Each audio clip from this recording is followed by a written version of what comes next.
Sveiki. Šiandien porą žodžių pasakysiu apie krikštą. Ir apie tai, kad ar reikalingas jis ar ne.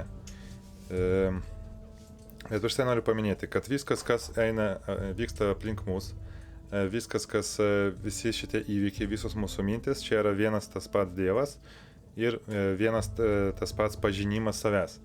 Bet koks jūsų veiksmas yra tam, kad pažinti save per jūs, o jūs esate tas pats Dievas, kuris tiesiog per jūsų prizmę bando pažinti save.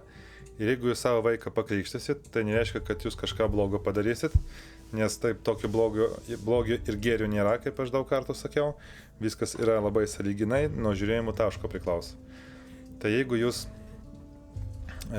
tarkim, imam vieną pusę, kad pakrikštysit vaiką, jūs sudalyvausit bažnyčios apeigose, jūs dalyvausit žaidime, kai vadinasi bažnyčia tikėjimas. Jeigu jūs su šito žaidimo taisyklės, kurios yra, mes matom Biblijos surašytos, dabar šitasis raštas mūsų yra. Jeigu jūs šitos taisyklės jūs tenkina, tai jūs galite lengvai naudotis jais ir gyventi laimingą gyvenimą. Esmė, kad šitas dalykas atneštų jums laimės ir tikrai jūs jo to tikėtumėt. Jeigu jūs einat krikštyti tik dėl to, kad jūsų mama ir tėvas tai nori ir jūsų močiutė taip darė, tai šito daryti nesiūlyčiau, nes tai vis tiek šito vaiko krikščionybė neišlaikys ir nuo to jam geriau nebus. Nes pats krikštas, jis kaip reikalingas, kad nuimti kažkokią nuodėmę nuo vaiko, kurios jis niekada ir neturėjo. Ir automatiškai aš galiu pasakyti, kad čia tiesiog yra toks, kaip tu kitaip viduramžiai paaiškinsi, kad jūs turit dalyvauti bažnyčios apeigose ir būti kataliku. Nekaip. Jeigu tu pasakysi, kad tuo vaikas turi nuodėmę, jeigu jis mirs nekrikštytas, tai bus šakės, jis pateks į pragarą, tada jau esate jų klientas. Tai vaikas jokios nuodėmės neturi, čia yra tiesiog žaidimo taisyklės, jeigu jums žaidimai OB bažnyčia patinka, tai jūs galite krikštyti, dėl šito jokių problemų nebus. Aš esu krikštytas, aš po to atsisakiau katalikybės, atsisakiau krikšto ir tiesiog niekur aš neatsisakiau oficialiai, bet aš tiesiog nelankau bažnyčios ir jokių su to apeigom nedarau. Tai taip man atrodo atsisakymas nuo katalikybės ir mano vaikai taip pat yra nekrikštyti, jie gyvens vieną tik religiją, kuri vadinasi meilės religija. Šita religija neturi jokios bažnyčios, jinai yra tik mūsų viduje ir jinai galioja visiems žmonėms, visiems gyvūnam, visai visatai ir nesvarbu, kaip sakoma, nėra jokių apeigų, yra tik meilė ir taip, kaip tu darai viską su meilė. Pliusas, jeigu krikštysit, tai yra, kad galite jūs tiesiog pakviesti krikštatėvius, kurie prižiūrės jūsų vaiką ateityje, jeigu jie bus sąžiningi krikštatėviai, atvažiuos į tūsus, kuriuos darysite vaiko gimtadienio proga oficialiai jau ir dovanosiam dovanas ir dovanosiam savo laiką. Jeigu jūs norite turėti tokius žmonės, tai automatiškai galite pakrikštyti ir jūsų tie draugai būsim dar artimesni. Bet jeigu jūs norit kažką pritraukti krikšto būdu, kad jūs pakrikštysite, tarkim, su šitą šeimą pradėsit bendrauti daugiau, tai tikrai nuo šito jūsų santykiai nepagerės, liks tokie patys, kokie ir buvo. Ir reiškia, reikia iškoti problemą kitoj pusėje arba neiškoti jos, nes jeigu jūs nenorit bendrauti, gal jūsų vibracijos nesutampa ir jums nereikia bendrauti, dėl šito nėra jokios parkės. Tai va. O kitas pliusas yra, kad tėvai, jeigu bus kažkokie įtakingi žmonės arba mokės kažkokių įdomių dalykų, jie išmokins ateityje jūsų vaiką naujų įgūdžių arba tiesiog paimsi savo darbą dirbti ir po to tas vaikas bus perspektyvus ir geras žmogus, tai irgi gausit tokią naudą iš to, kad jūs pakrikštit vaiką. Bet krikštį galima daryti nebūtinai bažnyčioj, nebūtinai su kunigu, jūs galite tiesiog pakviesti žmonės, paklausti jūs, ar tu nori būti krikšto mama, ar tu nori būti krikšto tėvas ir mes prieš vaiką dabar galim net, čia nufilmuot galim, ar tiesiog pasižadėkit, kad jūs norit būti krikštatė ir jūs jo rūpėsitės, jeigu net nebus manęs ir mano žmonos, jūs priimsite tą vaiką pas save. Jie sutiks, tada viskas ok ir tada, kaip sakoma, važiuojam toliau pagal mūsų programą. Antras dalykas yra toks, kad galima tiesiog turėti gerų draugų, jeigu yra tikrai geri draugai, jie paims jūsų vaiką be jokių pažadų, be įžadų, jokių ten sustarčių ir taip toliau. Jie tiesiog, jeigu jūs, pavyzdžiui, ten prarasit savo gyvybę ir Dievas norės su jumis susimatyti ir asmeniškai pakalbėti kas yra kas, tai tada jūsų draugai tikrai priims jūsų vaikus ir augins iki pilnų metų ir išleis į gyvenimą. Tai va, tai nematau prasmės pririšti vaiką prie kažkokios konfesijos. Aš už tai, kad būtų laisvas pasirinkimas. Jeigu vaikas, kai užaugs, jaučia, kad jis nori būti katalikas, prašom, jis eina kataliku, nori Hare Krishna dainuot, pamėsti rašė, tegul dainuoja Hare Krishna, nori būti baptistu, nori būti dar kažkokiu, dabar tu yra religijų labai daug, Alacho gali melstis. Čia nėra nuo to skirtumo, nes vis tiek čia yra malda tik mūsų ego, mūsų protui.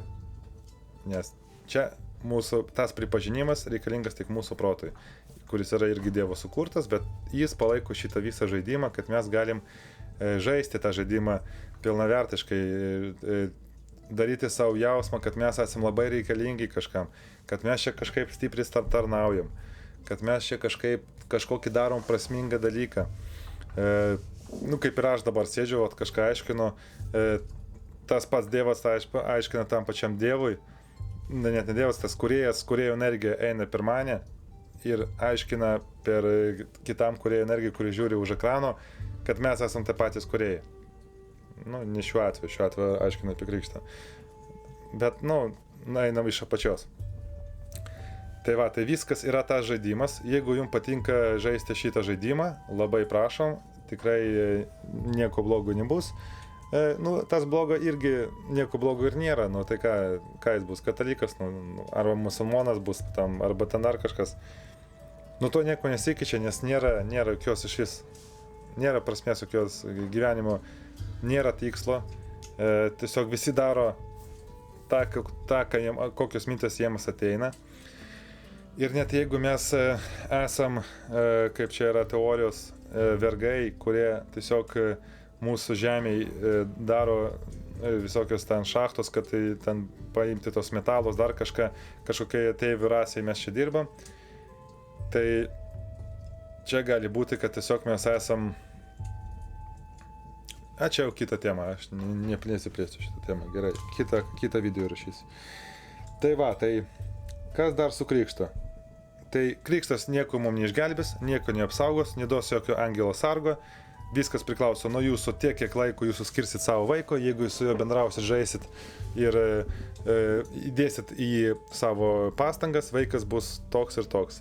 Nuo nelaimingo atsitikimo krikštas neapsaugo ir čia net kažkur buvo parašyta, irgi bažnytiniam puslapyje, kur čia aš mačiau, kad krikštas neduoda jokio ten...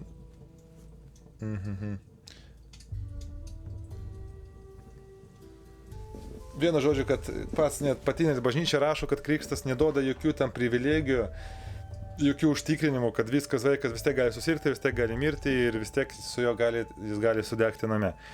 Tai va, tai jūsų krikštas vaikas nesiskirs nuo kitų vaikų, jis nebus niekom geresnis, tik jeigu jis turės tėvus krikštytus labai gerus, tomis bus geresnis nuo nekrikštyto vaiko, bet jeigu jūs turit gerus draugus ir jie irgi jo rūpinsis, tai realiai, kaip sakoma, 1-1. Ir jis nebus niekam nieko skolingas, nes taip, jeigu tu pakrikštas, tu esi skolingas bažnyčiui, nes tu turi eiti pirmos komunijos ten mokėti pinigus, eiti į mišias kiekvieną sekmadienį ten palikti auką ir taip toliau žaisti, kaip sakoma, šitą žaidimą. Ar verta pririšti vaiką prie šito žaidimo? Mano manimu neverta, bet kaip aš sakau, nėra. Tai gerai ir blogai, gal jis taps krikščioniu, gal jis taps popiežiumi ir po to pasakys, kad žmonės čia visas yra žaidimas, kad čia galite ar netikėti, vis tiek nieko nepasikeis jūsų gyvenime. Tiesiog gyvenkit pagal meilės įstatymą, taip kaip jūs jaučiat su meilė, darykit ko geriau kitiems ir viskas bus ok. Ir nereikia jokių kryžių, nusiimkit visus nesąmonės, ten baikit skūstis čia, palikti plaukus čia, nuo to jūs nesate, nuo to jūsų švitėjimas nepadidės. Tiesiog gyvenkit, mylėkit vienas kitą, mylėkit gamtą, mylėkit gyvūnus ir viskas bus gerai. O tai popiežius pasakyto ir baigtųsi visus tos nesąmonės, visi tie karai. Automatiškai musulmonų bažnyčia tai pasakytų. Ir žydų jau tai pradeda sakyti, kabalos mokslas dabar išlenda į internetą, kad jie sako, kad mes esame visi vienybė ir jau jie pradeda mokinti gojus tą pačią religiją, kurie patys, čia net ne religija, čia ta judėjimas kabalos. Tai čia jau labai didelis žingsnis link to, nes jie suprato, kad jie vieni nieko čia nepadarys, nėra jie tokie išrinktieji, kaip jie galvoja. Aišku, yra dar daug labai žydų, kurie galvoja, kad jie yra išrinktieji kažkokie, bet čia su laiku praeis, nes čia tik yra išrinktasis jų protas, jie gal tas protas nori būti išrinktoju. Bet pagrindinė užduotis žmogui tai surasti jo protą, tas, kuris nori būti krikštytas, tas, kuris nori būti krikštyti, tas, kuris nori kažkokios religijos. Va šitą yra pagrindinis. Surasti, kas esate jūs. Ir kada jūs surandate, kas esate jūs, tada automatiškai su krikštėjimais, su visais kitais dalykais nėra jokių problemų. Viskas savaime susiklosto. Tai va, tai taip maždaug kaip į krikštą. Vieno sakinio, jeigu norite žaisti žaidimą, žaidžiat. Bet nepamirškit, kad čia yra tiesiog žaidimas, kaip ir visas gyvenimas. Tai va taip.